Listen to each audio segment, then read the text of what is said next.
High Court of Manipur,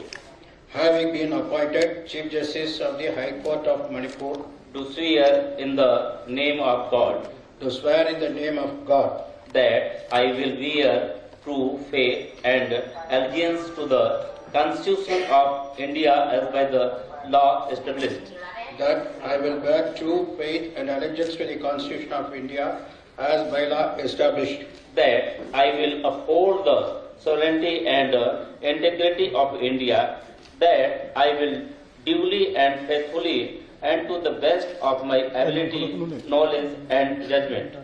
that I will uphold the sovereignty and integrity of India, and that I will duly and faithfully and to the best of my ability, knowledge and judgment perform the duties of my office. perform the duties of my office without fear or favor, affection or ill will,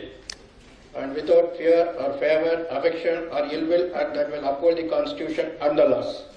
and that I will uphold the Constitution and the laws. I will uphold the Constitution and the laws.